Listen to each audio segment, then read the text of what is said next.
Good morning बच्चों, आपका के मैथमेटिक्स क्लासेज में आपका हार्दिक स्वागत है। जैसा कि यूपीएसआई का एग्जाम चल रहा है तो मैं आपको जो क्वेश्चन कराने जा रहा हूं कल यूपीएसआई के एग्जाम में पूछा गया क्वेश्चन है।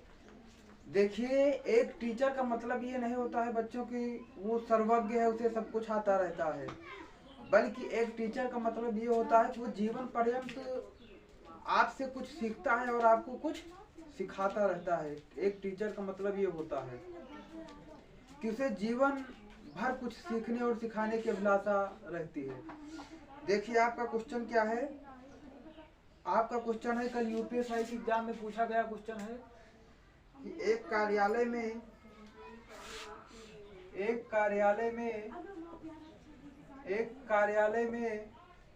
108 मेजें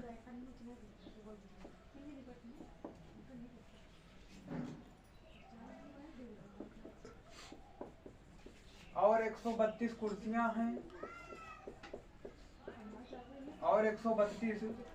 हैं उनमें यदि 1/6 मेजें उनमें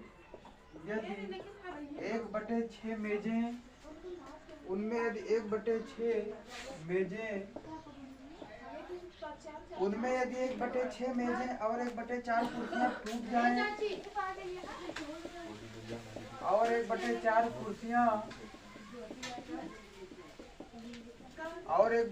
कुर्सियां टूट जाएं तो उस कार्यालय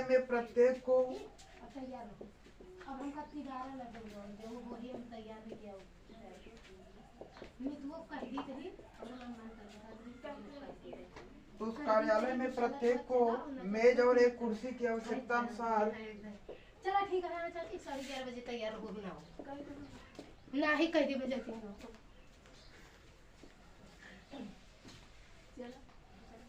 तो उस कार्यालय में प्रत्येक को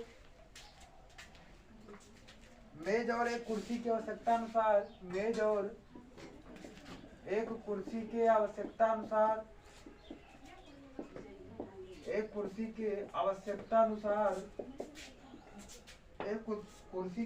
अनुसार कितने लोग कार्य कर सकते हैं?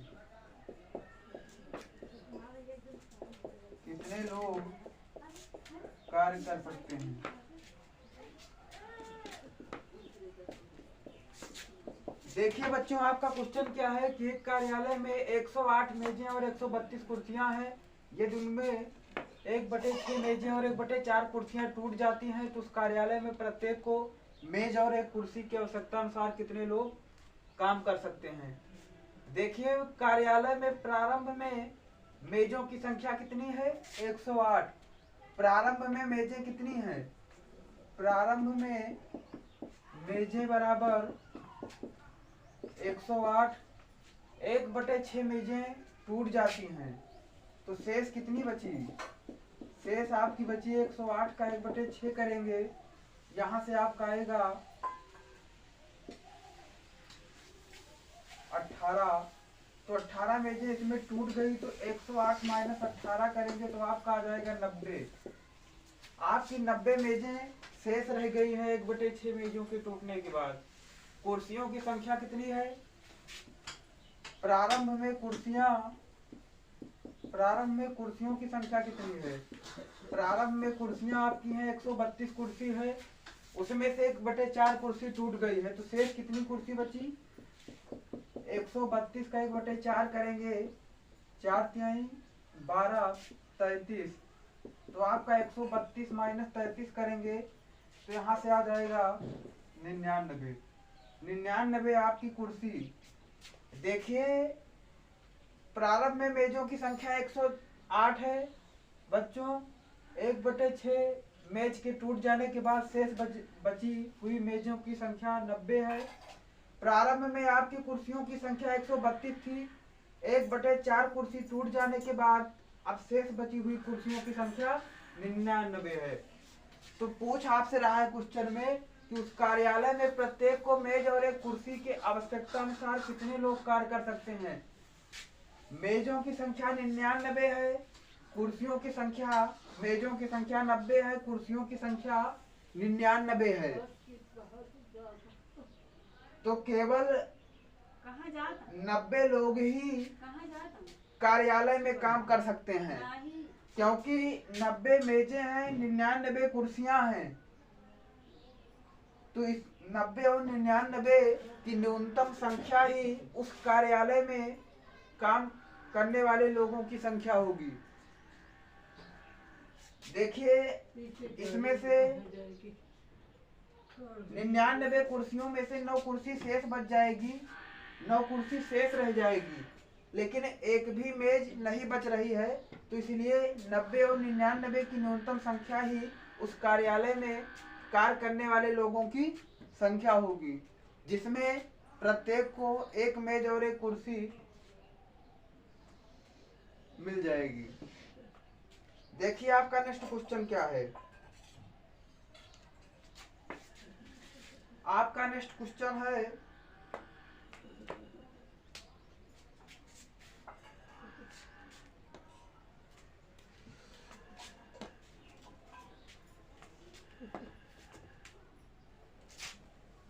देखिए आपका नेक्स्ट क्वेश्चन क्या है।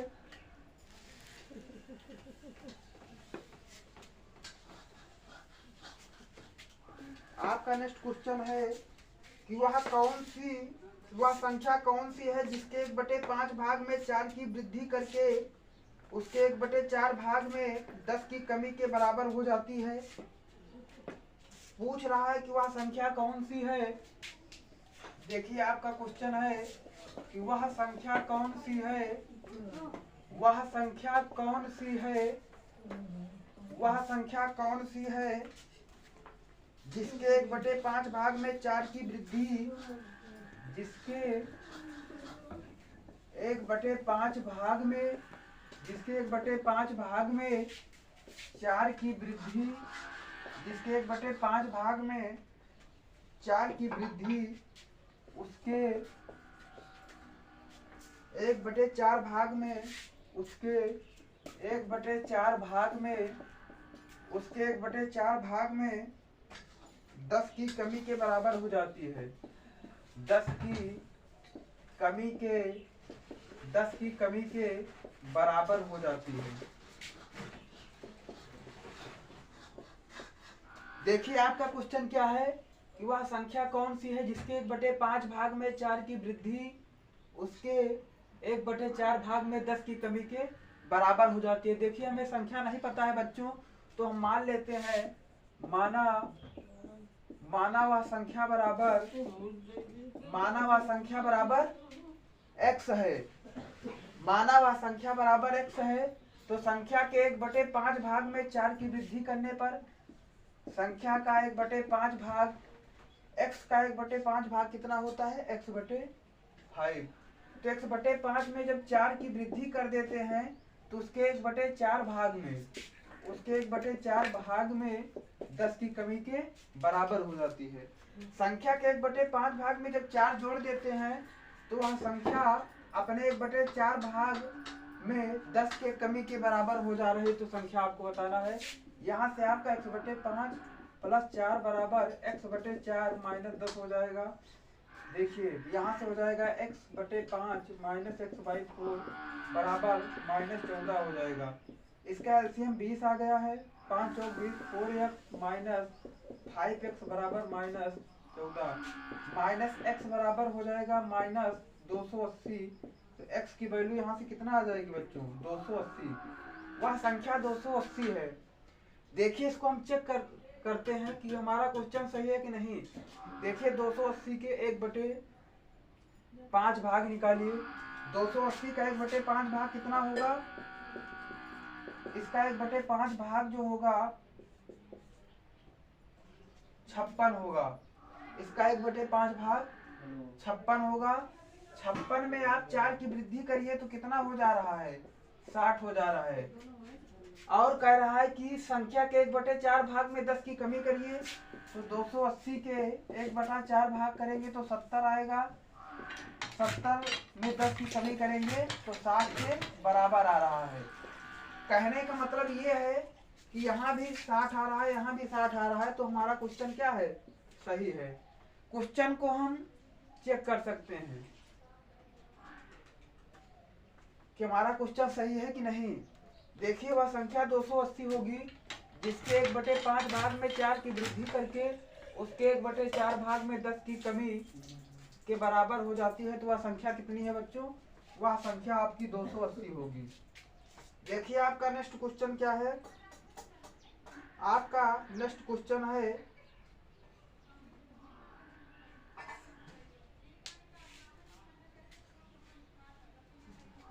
देखिए आपका नेक्स्ट क्वेश्चन क्या है।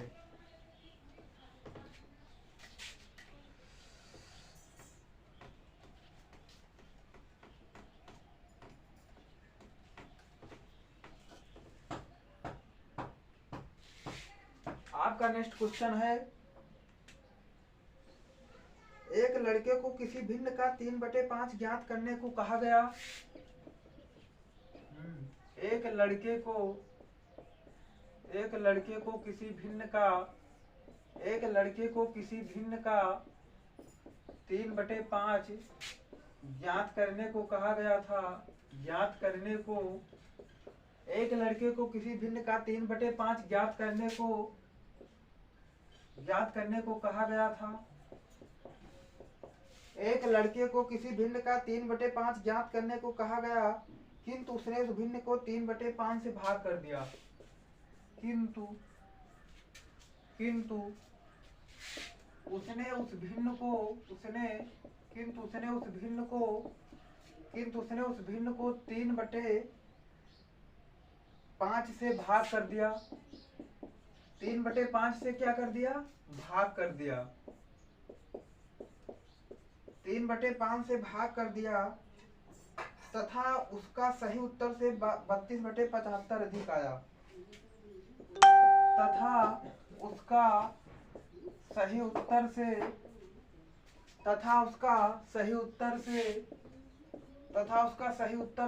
32/75 अधिक आया। 32/75 अधिक आया। सही उत्तर क्या है? सही उत्तर बताओ। एक लड़के को किसी भिन्न का 3/5 ज्ञात करने को कहा गया था, किंतु उसने गलती से उस भिन्न को 3/5 से भाग कर दिया तथा उसका सही उत्तर से 32/75 अधिक आया। तो सही उत्तर आपको बताना है। आपका सही उत्तर क्या होगा? देखिए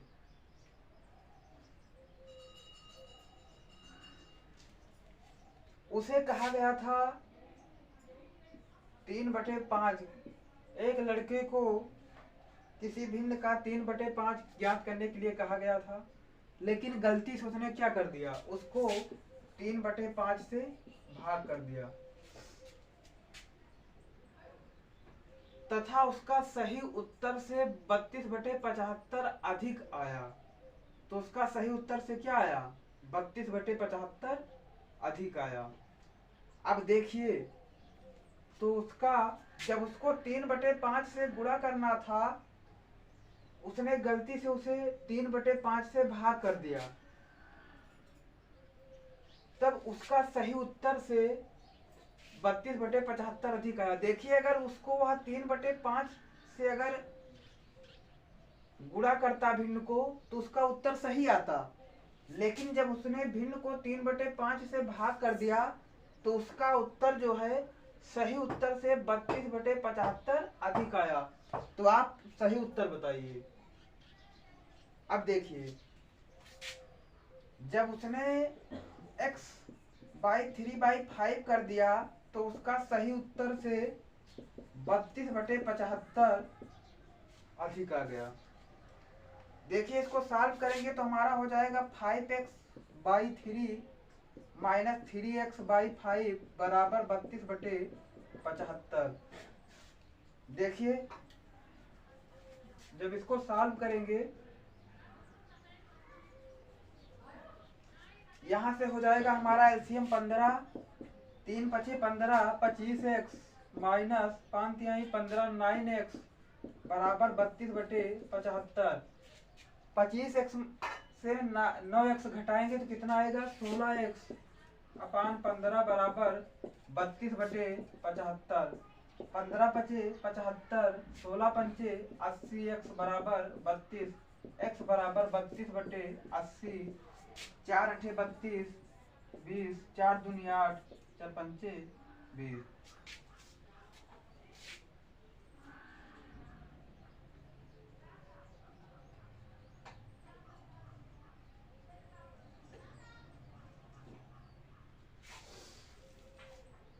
सोलह एक्स बटे 15 बराबर,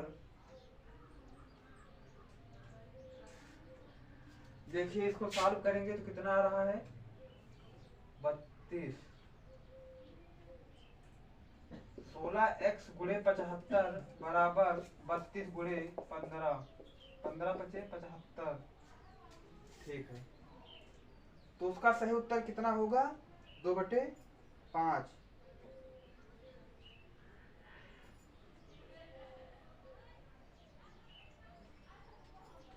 देखिए आपका नेक्स्ट क्वेश्चन क्या है। आपका नेक्स्ट क्वेश्चन है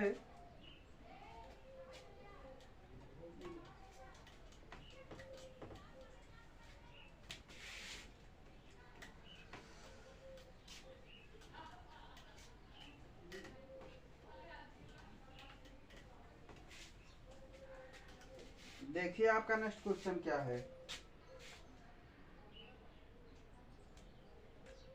कह रहा है कि एक भिन्न के अंश तथा हर दोनों में 2 जोड़ने से 9/11 बन जाती है। अंश और हर दोनों में 3 जोड़ दिया जाता है तो 5/6 बन जाती है। तो भिन्न बताइए। नेक्स्ट क्वेश्चन है कि एक भिन्न के अंश तथा हर में, एक भिन्न के अंश तथा हर में, एक भिन्न के अंश तथा हर दोनों में, अंश तथा हर दोनों में, एक भिन्न के अंश तथा हर दोनों में 2 जोड़ने से, दोनों में 2 जोड़ने से 9/11 बन जाती है। 9/11 बन जाती है। एक भिन्न के अंश तथा हर दोनों में 2 जोड़ने से 9/11 बन जाती है। यदि अंश तथा हर दोनों में 3 जोड़ दिया जाता है, यदि अंश तथा हर दोनों में, यदि अंश तथा हर दोनों में 3 जोड़ दिया जाता है, 3 जोड़ दिया जाता है, यदि अंश तथा हर दोनों में 3 जोड़ दिया जाता है तो वह 5/6 बन जाती है। तो वह 5/6 बन जाती है। तो वह 5/6 बन जाती है। देखिए अगर भिन्न के अंश और हर दोनों में 2 जोड़ दिया जाता है तो 9/11 बन जाती है। अंश तथा हर दोनों में 3 जोड़ दिया जाता है तो वह 5/6 बन जाती है। भिन्न क्या है? भिन्न क्या है? देखिए आपका ऑप्शन ए है, ऑप्शन ए है 7/9, ऑप्शन बी है 3/7, ऑप्शन सी है आपका 5/9, ऑप्शन डी है 7/10। देखिए इस क्वेश्चन को सॉल्व करने का 2 मेथड है बच्चों। पहला मेथड ये कि इसको हम जीटीओ गो थ्रू ऑप्शन से कर सकते हैं क्वेश्चन को। दूसरा मेथड ये है कि इसको बेसिक तरीके से कैसे करेंगे। आइए इसको पहले बेसिक तरीके से करते हैं। माना भिन्न क्या है? माना भिन्न बराबर x/y है। क्वेश्चन में कह रहा है कि अंश और हर में, ये अंश है ये हर है, इसके अंश और हर प्रत्येक में 2 जोड़ने से 9/11 बन जाती है। तो ये कितना हो जाएगा 11x + 22 बराबर 9y + 18। तो यहाँ से 11x - 9y बराबर हो जाएगा -4। देखिए और आगे कह रहा है कि अंश और हर में 3 जोड़ दिया जाता है, प्रत्येक में 3 जोड़ दिया जाता है तो वह कितना बन जा रही है 5/6 बन जा रही है। गुणा करेंगे 6x + 18 बराबर 5y + 15। यहाँ से आपका आ जाएगा 6x - 5y बराबर -3। 6x माइनस 5y बराबर -3। अब देखिए इस इक्वेशन को सॉल्व करते हैं कैसे। 18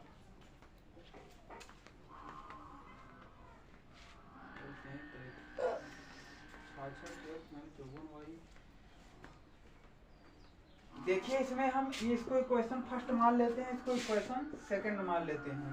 देखिए इसमें 6 से गुणा करते हैं, इसमें 6 से गुणा करेंगे तो हो जाएगा 66x माइनस 6y 54y बराबर -24। इसमें हम 11 से गुणा कर रहे हैं, इसमें कर रहे हैं 11 से गुणा, इसमें कर रहे हैं हम 6 से गुणा। इसमें 11 से गुणा करेंगे तो 66x माइनस 11 पचे 55y बराबर -33। देखिए इसको घटा देंगे, इक्वेशन दोनों इक्वेशन को घटा देते हैं समीकरण को, तो यहाँ से प्लस हो जाएगा, यहाँ से प्लस हो जाएगा, ये कैंसिल हो जाएगा। तो y बराबर आपका क्या निकल के आएगा, y बराबर आपका निकल के आएगा 9। y बराबर कितना हो जाएगा 9 आपका हो जाएगा। अब देखिए तो यहाँ से हम क्या करते हैं, यहाँ से हम कर रहे हैं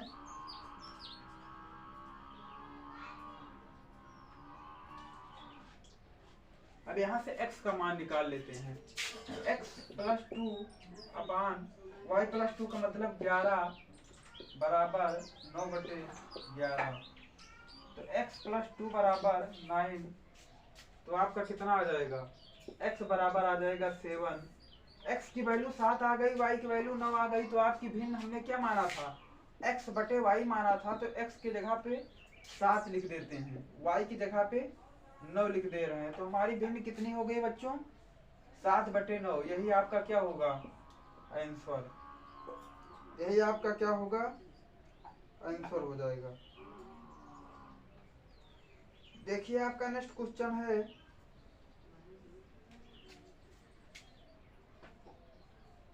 देखिए आपका नेक्स्ट क्वेश्चन क्या है।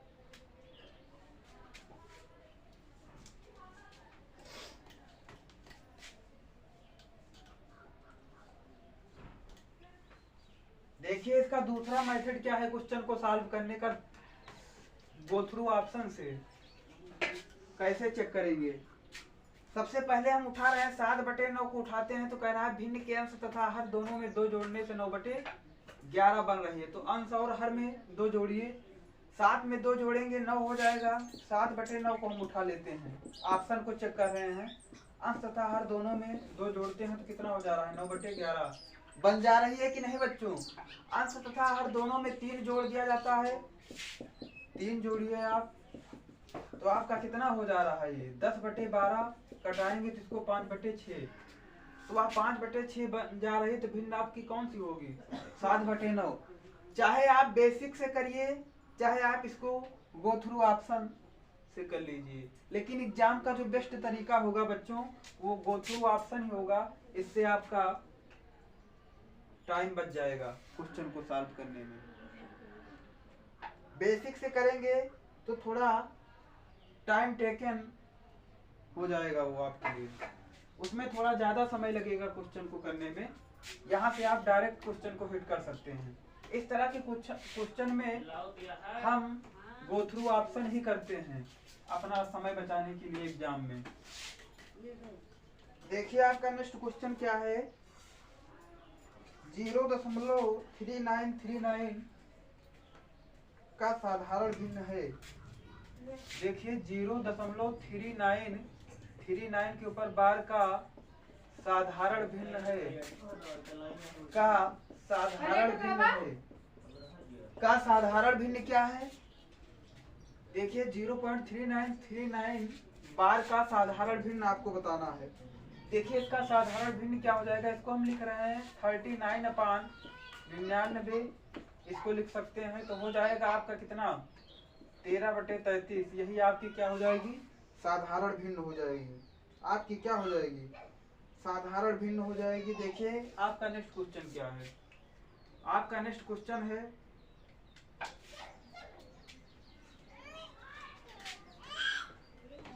देखिए आपका नेक्स्ट क्वेश्चन है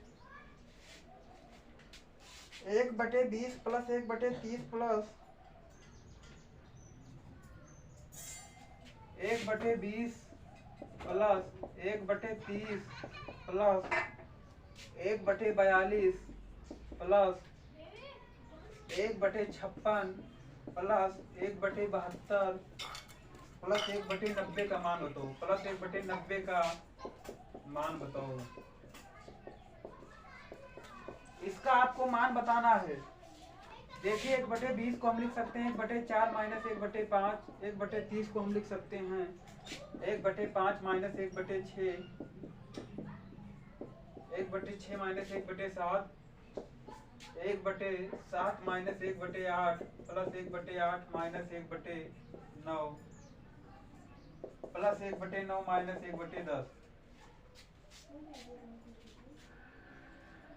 1/20 को लिख सकते हैं 1/4 माइनस 1/5। 1/30 को 1/5 माइनस 1/6। 1/42 को 1/6 माइनस 1/7। 1/56 को 1/इतना, इसको इतना, इसको इतना लिख सकते हैं।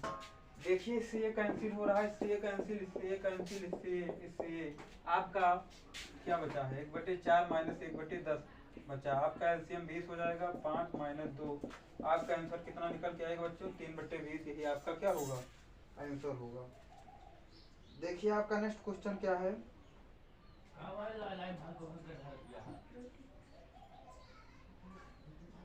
देखिए आपका नेक्स्ट क्वेश्चन है कि एक व्यक्ति ने अपनी संपत्ति का 1/4 भाग अपनी पुत्री को दे दिया, 1/2 भाग अपने पुत्रों को दिया और 1/5 भाग दान कर दिया। तदनुसार उसने कुल कितना भाग दे दिया? देखिए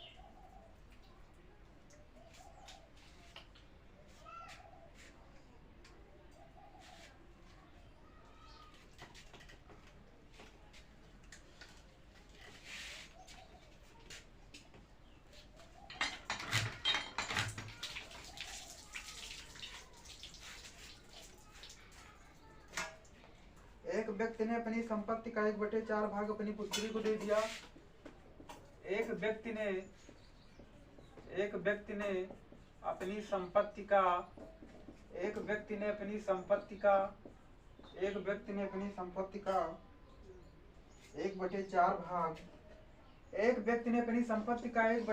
भाग 1/4 भाग अपनी पुत्री को दिया। 1/4 भाग अपनी पुत्री को दिया। एक व्यक्ति ने अपनी संपत्ति का 1/4 भाग अपनी पुत्री को दिया। 1/2 भाग अपने पुत्रों को दिया। 1/2 भाग अपने पुत्रों को दिया। 1/2 भाग अपने पुत्रों को दिया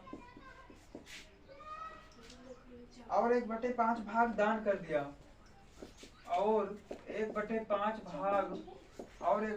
भाग दान कर दिया। देखिए एक व्यक्ति ने अपनी संपत्ति का 1/4 भाग अपनी पुत्री को दे दिया, 1/2 भाग अपने पुत्रों को दे दिया और 1/5 भाग दान कर दिया।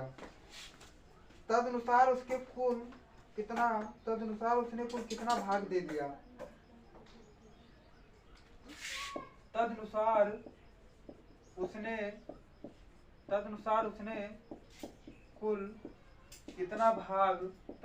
उसने कुल कितना भाग दे दिया? देखिए 1/4 भाग अपनी पुत्री को दे रहा है। पुत्री को कितना दे रहा है? 1/4 भाग। पुत्र को अपने दे रहा है 1/5 भाग। दान कर रहा है कितना? देखिए 1/4 भाग अपनी पुत्री को दे दिया, 1/2 भाग अपने पुत्रों को दिया। पुत्र को 1/2 दे रहा है, 1/2 भाग दान कर रहा है 1/5 भाग। कुल कितना हो जाएगा? 1/4 प्लस 1/2 प्लस 1/5। तो आपका हो जाएगा यहाँ से 20, 4 पंचे 20, 5, 2 दहम्मा 20, 10 प्लस 5 चौक 20, 4। आपका यहाँ से आ जाएगा 19/20 भाग। 19/20 भाग वो दान कर दे रहा है। कितना भाग दान कर दे रहा है? 19/20 भाग दान कर दे रहा है। तदनुसार उसने कुल कितना भाग दे दिया? तो कुल 19/20 भाग उसने दे दिया। उसका भाग अगर 1 है तो शेष कितना बचा? अगर माना उसका पूरा भाग, माना उसका पूरा भाग बराबर 1, तब शेष बचा भाग, तब उसका शेष बचा भाग, तब उसका शेष बचा भाग कितना होगा? तब उसका शेष बचा भाग जो होगा 1 माइनस 19/20 बराबर 1/20। देखिए उसने 19/20 भाग टोटल दे दिया है, जिसमें से उसने अपने पुत्री को 1/4 भाग दिया है, पुत्र को 1/2 भाग दिया है, दान कर दिया है 1/5 भाग। हम मानते हैं कि उसका पूरा भाग 1 है, तब उसका शेष बचा हुआ भाग कितना आएगा बच्चों? शेष बचा हुआ भाग जो होगा 1/20 होगा, जो उसका शेष बचा हुआ भाग होगा।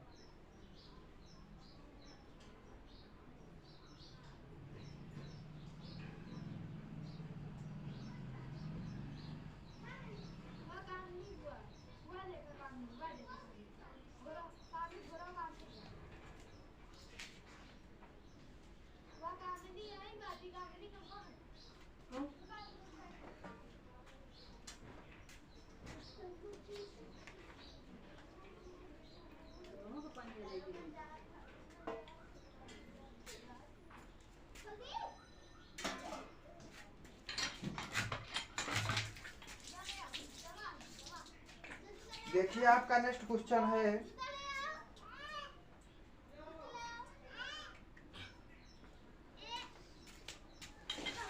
देखिए आपका नेक्स्ट क्वेश्चन क्या है। आपका नेक्स्ट क्वेश्चन है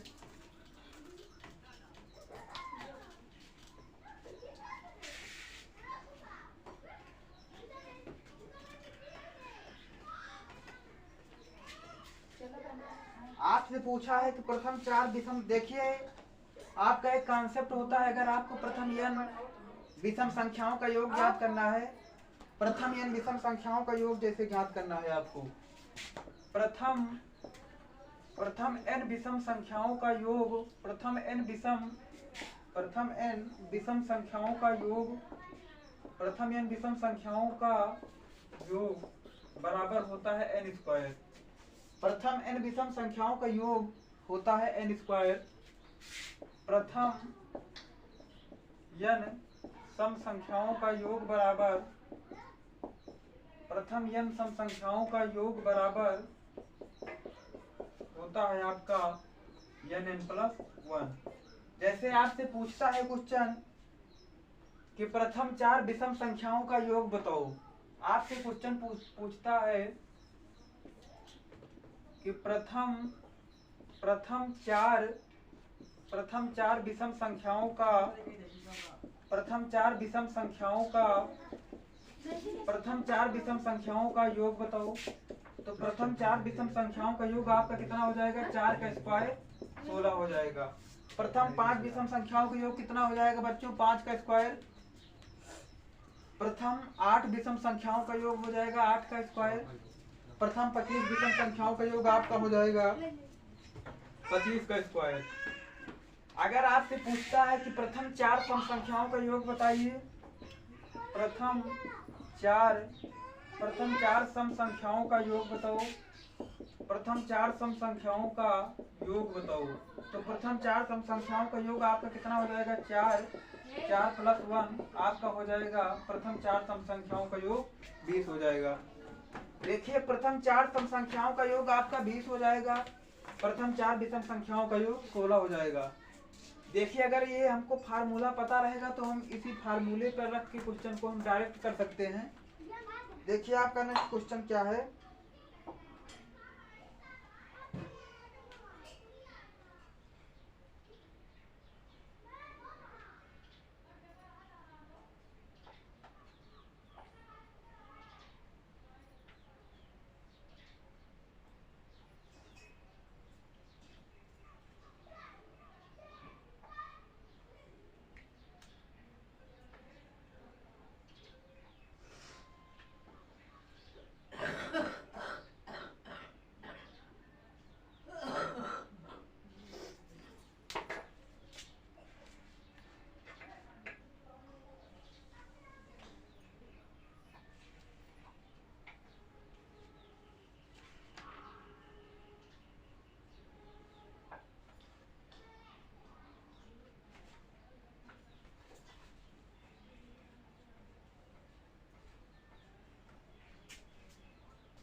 देखिए आपका नेक्स्ट क्वेश्चन है,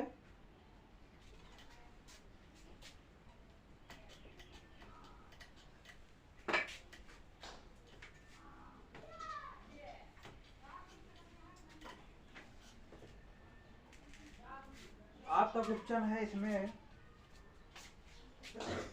देखिए आपका नेक्स्ट क्वेश्चन है कि 5E9, आपका क्वेश्चन है 5E9 plus 2F8 plus 3G7 बराबर 1114 में F का अधिकतम मान क्या है?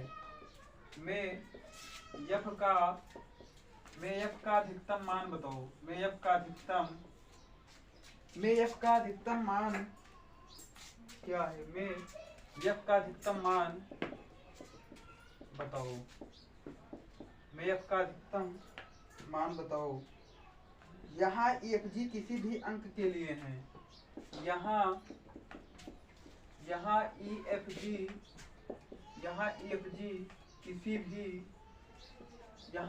किसी भी अंक के लिए है।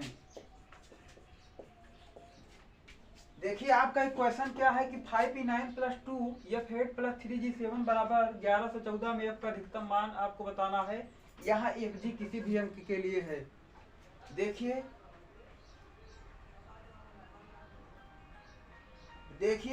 इस समीकरण से F का अधिकतम मान हमें बच्चों तभी प्राप्त होगा जब यहाँ से E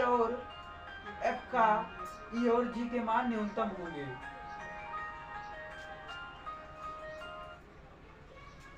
F का अधिकतम मान तभी प्राप्त होगा। F का अधिकतम मान तभी प्राप्त होगा। F का अधिकतम मान तभी प्राप्त होगा जब E और G का मान न्यूनतम होगा।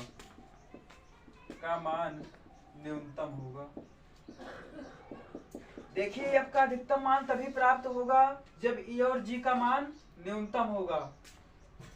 तो E और G के न्यूनतम मान के लिए हम समीकरण में E और G की वैल्यू 0 रख लेते हैं। तो हो जाएगा 509 प्लस 2F8 प्लस 307 बराबर 1114। यहाँ से 2F8 बराबर आपका हो जाएगा 1114 माइनस 509 307 को जोड़ेंगे तो हो जाएगा आपका 816। कितना हो जाएगा? 816।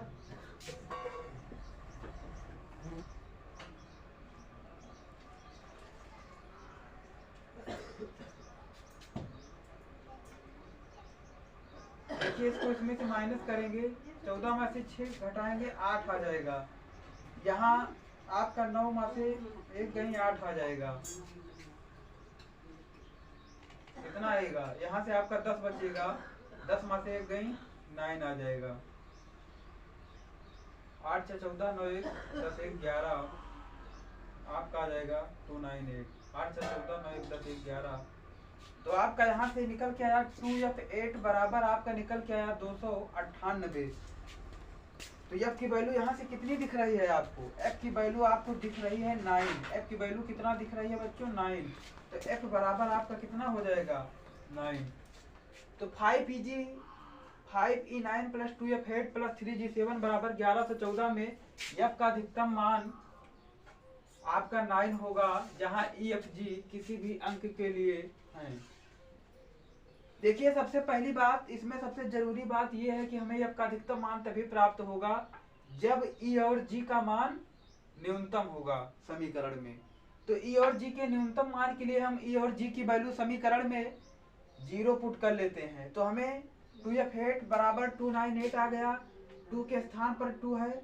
देखिए 298 का फॉर्मेट इसमें हमें सेट करना है। 2 के स्थान पे आपका 2 है, 8 के स्थान पर आपका 8 है, तो F के स्थान पर आपका क्या हो जाएगा? 9। तो जो F का स्थान होगा, F के स्थान पे जो वैल्यू होगी वही इस समीकरण में F का अधिकतम मान होगा। चलिए आपसे मिलते हैं नेक्स्ट सेशन में नेक्स्ट क्वेश्चन के साथ बच्चों। अगर यह हमारी वीडियो आपको पसंद आई हो तो कृपया मेरे चैनल को लाइक शेयर और सब्सक्राइब कर लीजिए। ज़्यादा से ज़्यादा शेयर करिए आप हमारे इस वीडियो को।